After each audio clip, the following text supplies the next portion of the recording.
అందరు శాసనసభ్యులు వచ్చి అత్యవసరంగా మనము తీర్మానం చేయాలా, అమరావతి మీద తీర్మానం చేయాల్సిన పరిస్థితి ఆంధ్రప్రదేశ్లో ఉంది. ఎందుకుందంటే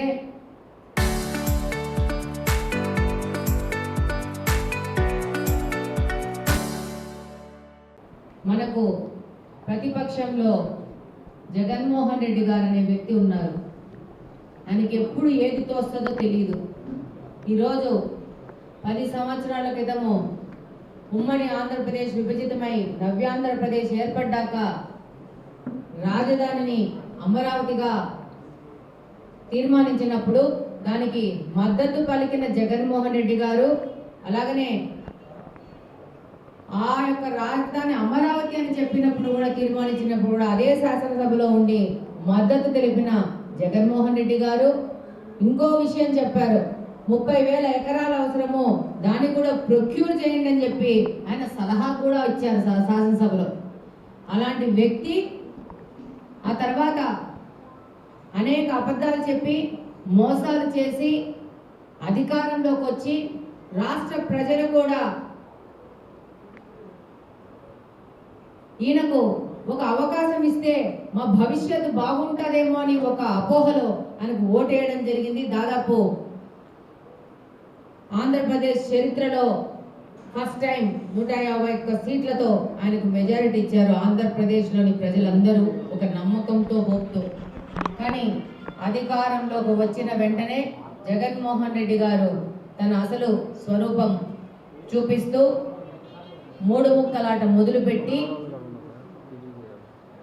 30,000 మంది పైన రైతులు ల్యాండ్ పూలింగ్ ద్వారా అమరావతి నిర్మాణానికి ల్యాండ్ ఇస్తే వాళ్ళ యొక్క భావాలతో, ఎమోషన్స్తో ఏ విధమైన సంబంధం లేకుండా ఇక్కడ అమరావతి కాదు నాకు 3 రాజధానులు అనుకుంటూ అనేక దాడులు, దౌర్జన్యాలకు దిగి అనేక మంది మహిళలు, అమరావతి మహిళలు, రైతులు ఉద్యమం చేస్తే వాళ్ళ మీద దాడులు చేసి మహిళను రోడ్డు మీదకి ఈడ్చి వాళ్ళ గుడ్డలు ఉడికిపోతున్నాయా, వాళ్ళకి ఏంటి, వాళ్ళ కడుపులలో తన్ని అనేక రకాల దాష్టికాలు చేసి అయినా కూడా తగ్గకుండా ఆ మహిళలను కించపరుస్తూ పోస్టులు చేస్తూ మహిళా లోకానికే కించపరిచే విధంగా అనేక కార్యక్రమాలు వైకాపా పార్టీ చేసింది. 1631 రోజులు అమరావతి రైతులు ఉద్యమం చేయడం జరిగింది. ఈరోజు అంతమంది ఉద్యమం చేసి అన్ని కేసులు పెట్టుకోనుంటే ఈ దౌర్జన్యాల నుంచి ప్రజలందరూ గమనించి 2024వ ఎలక్షన్లో కూటమి ప్రభుత్వానికి ప్రతిష్టాత్మకమైన 164 సీట్లు ఇచ్చి మాకు అభివృద్ధి కావాలా, అభివృద్ధి వైపే మా యొక్క బాట అని చెప్పి తెలియజేసినారు.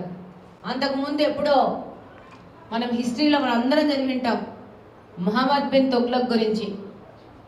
చరిత్రలో అందరం చదివింటాం, ఇక్కడున్న ప్రతి ఒక్కరూ సోషల్లో చదివింటారు. ఆయన సౌత్ ఇండియా కోసము, సౌత్ ఇండియా మీద పట్టుదల కోసము పట్టు రావడానికి ఢిల్లీ నుంచి దౌలతాబాద్కి రాజధాని షిఫ్ట్ చేయాలని చెప్పేసి దాదాపు 1500 కిలోమీటర్లు రాజ్యంలో ఉన్న అన్ని వర్గాలను షిఫ్ట్ చేస్తే అందులో సగం మంది దూరాభారంతో చనిపోవడం జరిగింది. ఎవరు ఎంత చెప్పినా వినలేదు. ఇది సరైన కార్యక్రమం కాదని మేధావులు చెప్తే కూడా వినిపించుకోకుండా జరిపినారు. మళ్ళా 5 సంవత్సరంలోనే 7 సంవత్సరంలోనే తను చేసిన తప్పు తెలుసుకొని మళ్ళా దౌలతాబాద్ నుంచి ఢిల్లీకి తీసుకుపోయినారు. ఫలితం ఢిల్లీ సామ్రాజ్యం కూలిపోవడం, ఆర్థికంగా భారం పడ్డం, అనేక ఇబ్బందులు పడ్డం. దాన్ని మనకు పాఠ్యాంశంగా చేర్చినారు. ఈరోజు జగన్మోహన్ రెడ్డి గారు రాజధాని మీద చేసిన ఈ కత్రువంతా భవిష్యత్తులో పాఠ్యాంశంగా చేరుస్తారేమో తెలియదు. భవిష్యత్తు తరాలు దీన్ని నిర్ణయిస్తాయి.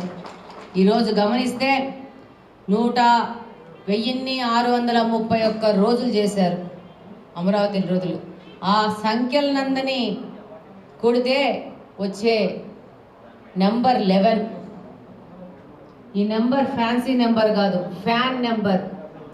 అమరావతి రైతులు ఫ్యాన్ పార్టీకి ఇచ్చిన మెజారిటీ 2024వ సంవత్సరంలో మొన్న చంద్రబాబు నాయుడు గారు తీర్మానం ప్రవేశపెట్టారు. మా సహచర ఎమ్మెల్యే ఇమ్మీడియట్గా ఆయన తీర్మానం ప్రవేశపెట్టగానే ఒక ఫోటో తీసి మా యొక్క గ్రూప్స్లో పెట్టింది. 11 గంటల 11 నిమిషాలకి అది యాదృచ్ఛికంగా ఆ తీర్మానం కూడా పెట్టింది. అది స్పాంటేనియస్గా జరిగింది, అదేమి ప్రిపేర్ అయ్యి జరిగింది కాదు. ఇంత అరాచకం చేస్తే ఇప్పుడు మన రాష్ట్ర భవిష్యత్తుకు రాజధాని నిర్మాణము, ఆంధ్రప్రదేశ్ పునర్నిర్మాణానికి కూటమి ప్రభుత్వం ముందుకెళ్తా ఉంటే ప్రతిపక్షంలో ఉన్న నాయకులు రప్ప అంటూ అనేక విధాలుగా పారిశ్రామికవేత్తలు వచ్చి ఇక్కడ పెట్టుబడులు పెట్టుకున్న వాళ్ళని భయాందోళనకు గురి చేస్తూ వాళ్ళు రాకుండా చేయడానికి ఈ విధంగా రాష్ట్రంలో అనేక దాడులు చేసి దౌర్జన్యాలు చేస్తూ రాష్ట్ర భవిష్యత్తుని ఫలంగా పెట్టినారు.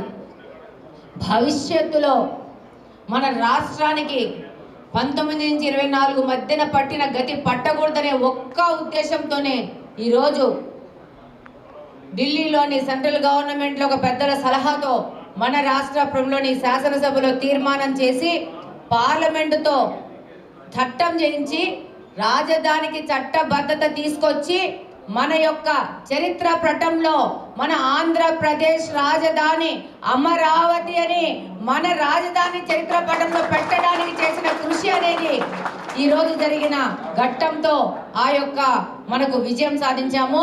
భవిష్యత్తులో మన పిల్లోళ్ళు, భవిష్యత్తులో మన భావితరాలు ఆంధ్రప్రదేశ్ రాజధాని ఏమంటే దేవతలు తిరిగిన రాజధాని అమరావతి, కృష్ణానది నడున ఉన్న రాజధాని అమరావతి, మా రాజధాని ఆంధ్రప్రదేశ్ రాజధాని అని చెప్పుకునే విధంగా, గర్వపడే విధంగా ఈరోజు చారిత్రకమైన ఘట్టం ఢిల్లీలో పార్లమెంట్లో జరిగింది. దానికి మద్దతుగానే ఆ యొక్క చట్టబద్ధతకు ఒక విజయోత్సవాలు చేస్తూనే ఈ రాష్ట్రంలోని ప్రతి ఒక్క పౌరుడు ఈరోజు విజయోత్సవాలు చేసుకుంటా ఉన్నారు. దీపాలు వెలిగిస్తూ చప్పట్లు కొట్టు వాళ్ళ హర్షాతికేతనాలు ఈరోజు వెలిగిస్తున్నారు.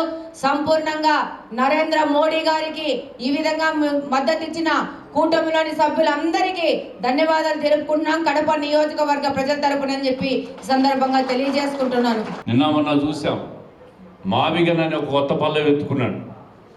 నేను అడుగుతున్నా జగన్మోహన్ రెడ్డి గారిని, ఇచ్చాపురం నుంచి ఇడపలపాయ వరకు రాజధాని వస్తే నీకు సంతోషపడుతుందా అని నేను అడుగుతా ఉన్నా.